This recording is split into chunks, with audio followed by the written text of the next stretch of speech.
Hello, and welcome to another episode of Now Who Would Have Thought?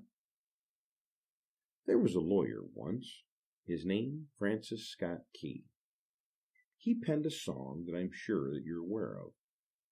You've seen it, it's in most hymnals throughout our churches, and it's called the National Anthem. It is our song as an American.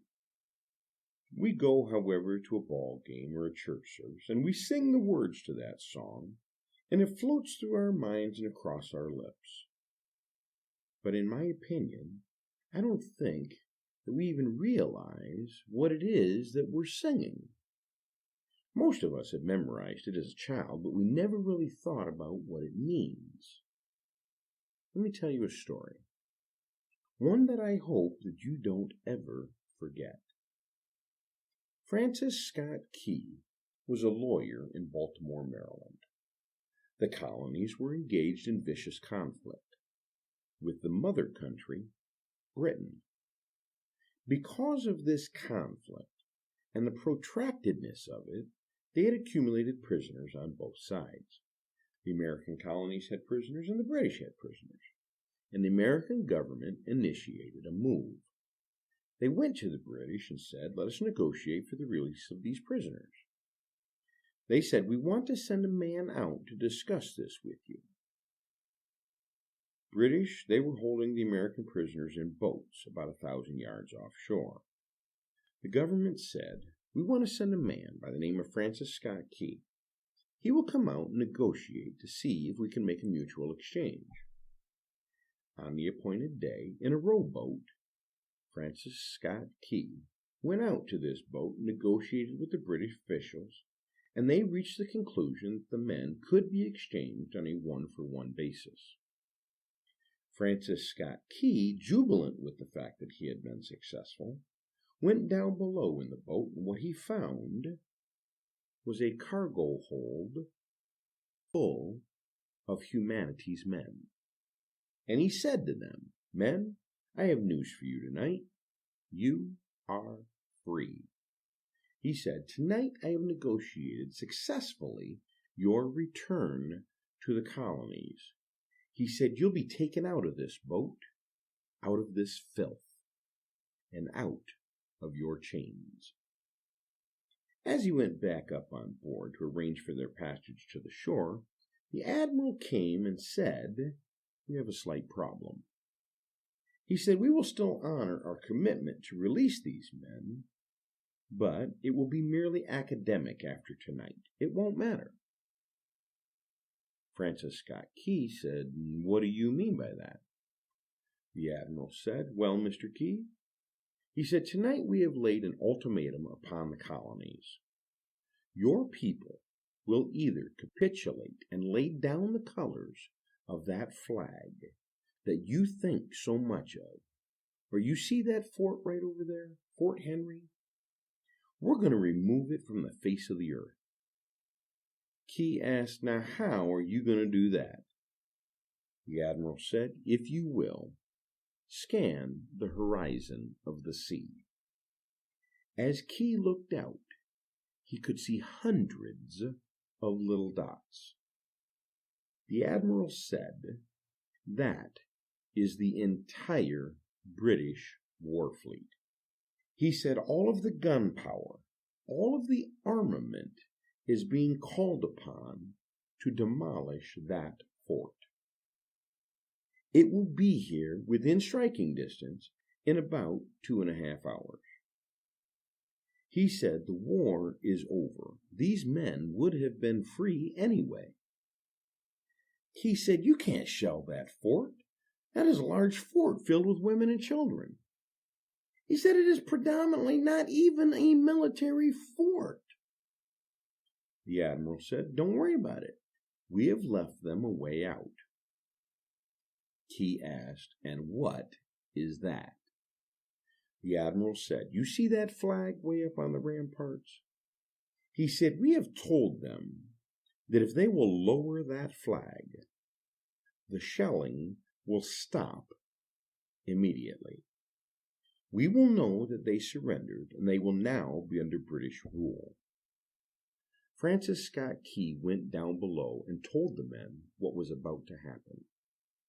They asked how many ships, and Key said, hundreds. The ships got closer, and Key went back up top and said, Men, I will shout down to you what's going on as I watch. As twilight began to fall, there was a haze that had fallen over the ocean at the sunset. Suddenly, the British war fleet unleashed. The sound was deafening. There were so many guns that there was no relief. It was absolutely impossible to talk or even to hear. The sky, although dark, was suddenly lit. Key said from down below he could hear the men, the prisoners, say, Tell us where the flag is. What have they done with the flag? Is the flag still flying over the ramparts? Tell us. 1 hour, 2 hours, 3 hours into the shelling. Every time a bomb would explode, and it would be close enough to see the flag, you could see the flag illuminated by the red glare of the bombs. And Francis Scott Key would report down to the men below, It's still up. It's not down. The admiral came and he said, Your people are insane. What's the matter with them? Don't they understand this is an impossible situation? Francis Scott Key remembered what George Washington had said. He said something that sets the American Christian apart from all other people in the world, is that he will die on his feet before he lives on his knees. The admiral said, We have now instructed all of the guns to focus on the ramparts to take that flag down. He said, We don't understand something. Our reconnaissance has told us that that flag has been hit directly over and over and over again. And yet it's still flying. We don't understand that. But he said, now we're going to bring every gun for the next 3 hours to focus on that fort.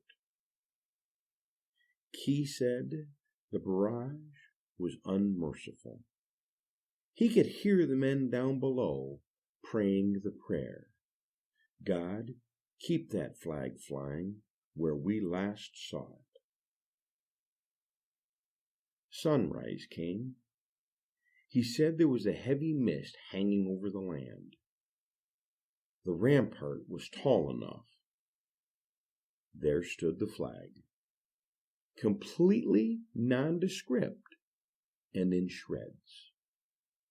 The flagpole itself was at a peculiar angle, but the flag was still at the top. Francis Scott Key went ashore and immediately went into the fort to see what had happened. And what he found exactly was that the flagpole and the flag had suffered repetitious direct hits.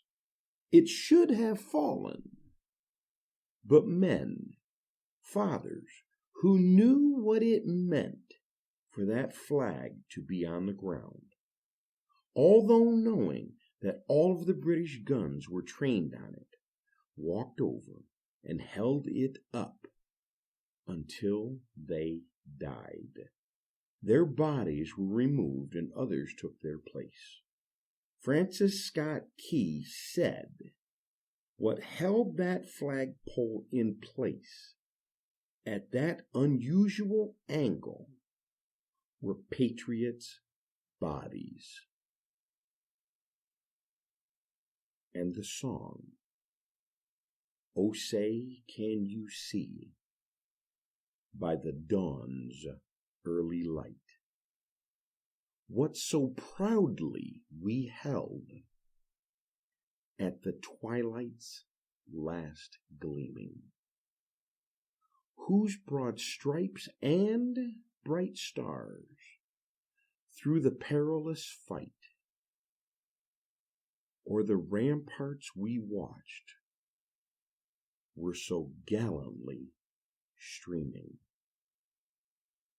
And the rocket's red glare, the bombs bursting in air, gave proof through the night that our flag was still there. Oh, say, does that star-spangled banner yet wave o'er the land of the free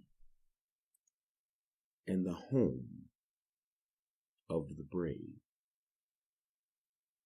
The debt was demanded, the price was paid. This is Chris McCrae. Take care of yourselves and the ones you love most.